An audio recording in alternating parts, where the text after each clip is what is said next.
Hello again. I'm sure you guys aren't going to be very happy to hear this, but now that we are handing in our short story essay, we do need to now look forward to our next unit. As I said at the beginning, we're going to be doing poetry for this one. Our next one is going to be about a play. Um, I'm sure you all hate poetry. I think basically every student, except for probably 95% of students, would say that they hate poetry. Is my experience. And I don't know. I will think that a lot of this, like so many other things I've talked about in this class, comes down to the way it's been taught before, the poems that you've been exposed to. I think, like what poems did we really read in English classes before? Shakespeare sonnets or whatever. Like, what's that? Wait, why am I blanking on this poet's name? Ooh, I can't think of the name. Whatever. Bad poems is the point. Old poems, uh, things like that. Emily Dickinson was the other poet who kind of sucks that I was thinking of. I don't like Emily Dickinson. Sorry, I had to pause the video and look it up. It was going to bother me too much. I was going to get distracted. So I think that's a big part of the problem, as usual. That the poems that we've had to read are old. Some of them not very good, in weird language, stuff like that. They've also, I think, largely been about subjects that like have a limited interest. Like so many poems are about like love, and it's like, yeah, all right, great. Like, how many poems about love can we read? I mean, come on. Or like the Emily Dickinson one I was thinking of. She has this poem, "Hope is the thing with feathers." It's about like the nature of hope and what hope is like, and it's fleeting, but it's always there. And it's who cares? Like that's nice, that's cute, but ultimately I don't really care. I'm hoping that the poems that I'm going to present will be more interesting, more relatable, and just kind of better, and have messages that are more interesting. I'm not going to say too much right now, but I can tell you that all the poems that we're going to look at are going to be from the American Civil Rights Movement. So I think the oldest one goes back to like the 20s or so, but most of them are going to be from like the 60s and 70s. And then I think I even have one that's from like 2014. And I'm gonna talk a lot about that, the kind of timeline of civil rights with that stuff. But anyway, so I think that these poems will be good. I think that you'll like them. I think that they're gonna have interesting messages. So I want to talk in this video about some of the things that are unique about poetry, like how we need to kind of reorient our mindset now that we're moving from short stories to poetry. I talked a little bit about short stories with like how they can, use descriptions to give off a vibe and stuff like that, and like setting, and how that works with short stories. But I think we're used to that. I think our default mode is like novel short story mode. That's just what we read the most and what has probably been the most entertaining to you in the past. So yeah, I just want to talk about how we need to some of the unique things about poetry that are going to affect how we analyze it.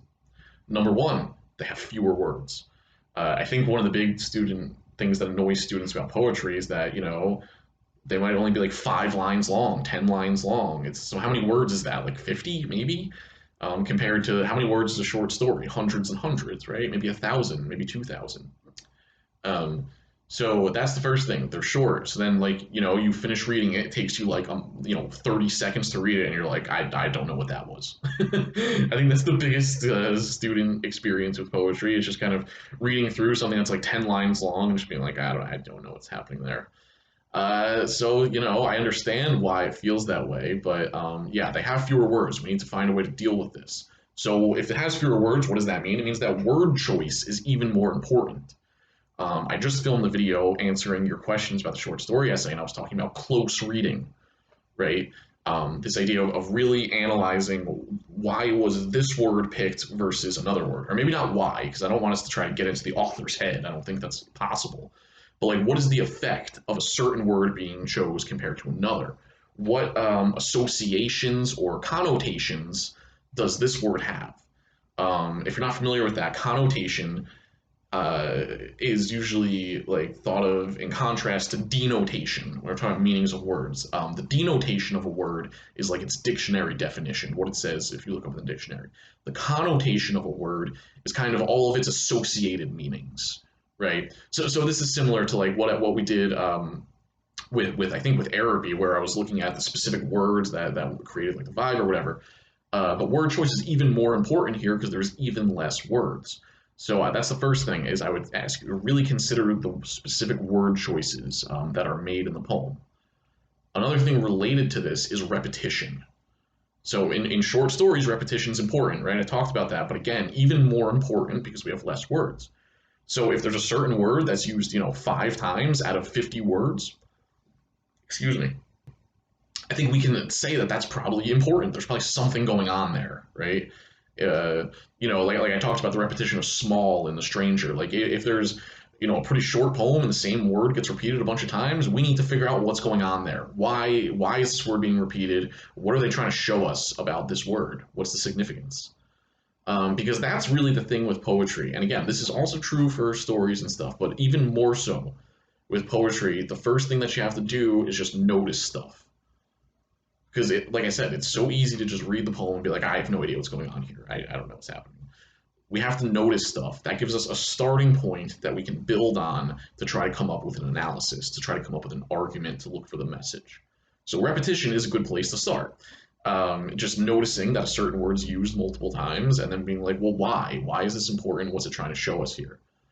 Or yeah, you just have to notice anything, just anything that sticks out to you, anything that is confusing or interesting, just like to find a foothold, right? A way to just have a gateway to forming some sort of analysis about a poem.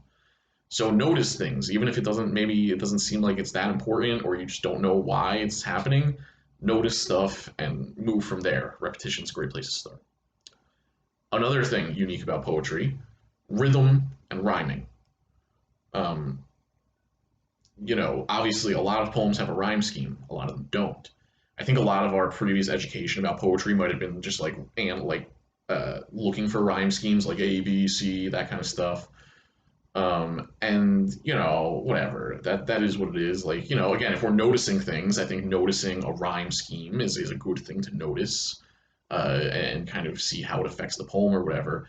But maybe more so with rhyming is like I think it can show us something, I don't know, about like where the poet's trying to go with what they're doing. Because think about if you were going to write a poem, the decision about whether it's going to rhyme or not is like a really fundamental thing.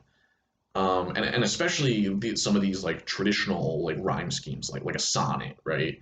That has like it's like, what is it, A B C D C D. It has like that sort of thing. These very like traditional things with all the rules that they have in the rhyme scheme. So it's like if you sit down now in 2021 and write a sonnet, write a poem that has a sonnet rhyme scheme, I think you're pretty intentionally associating yourself with that tradition, right? Or if you write a poem that doesn't rhyme at all, that's also a decision that puts you in a certain tradition because, once in the middle of the 20th century, poems that didn't rhyme became a lot more popular. And people started breaking the rules of poetry and stuff. So just like those fundamental decisions, like associate your poem like with the kind of history of poetry and like what camp you're putting yourself in, and like the conventions, right? Are you going to abide by the conventions and rules that have been associated with poetry, but a lot of people have broken them by now. So that's something to think about with rhyming, right? Rhythm, I think the way we're most exposed to rhythm with poetry is like, if you've heard this phrase, iambic pentameter. So annoying, so unnecessary. We don't really need it.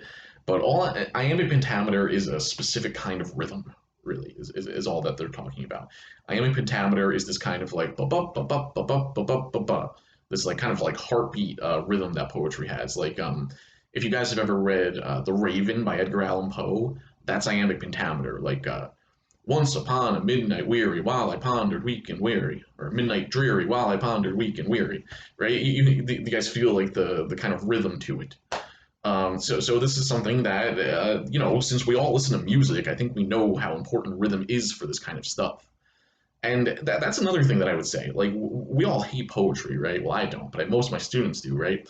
But yet they all love music, right? Music is probably the most popular kind of art like this. Like it's more popular than reading, right? Of any sort. Music, it's more popular than plays. So it's like, why are rhyming and rhythm important in music? When songwriters write their songs, why do they make them rhyme? Why do they give them a rhythm? Something to consider. Another thing about poetry, is that I think, again, more so than other kinds of literature, we need to consider how the form of the poem can relate to its content, or how the form of it can relate to the message, right? Like I was saying, if you write a sonnet, maybe it's because you're trying to send a more traditional message, or if you're writing a poem that has like some sort of crazy form, some form that it doesn't rhyme, or it has words that just have has lines that just have one word on them or something, and it's structured in a unusual way, a way we're not used to. Maybe that connects to, maybe you're trying to send a message that's unusual, or not traditional, or something like that. So this will make more sense when we start looking at specific poems, especially with the civil rights movement stuff. But we want to be thinking about how the form of the poem relates to the content or the message of it.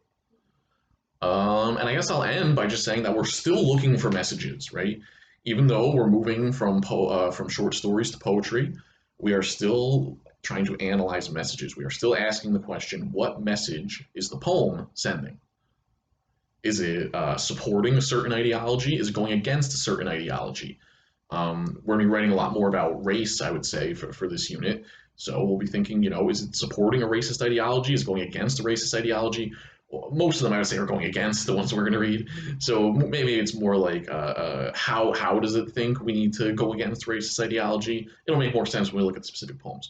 But I just want to say that we're still looking for messages. We're still going to be making an argument about the message the poem is sending, right? So I guess I'll end there. Anything else I would have to say will make a lot more sense once we start looking at the poems. So we'll do that soon. It's not going to be that bad, I promise. Okay, see you later.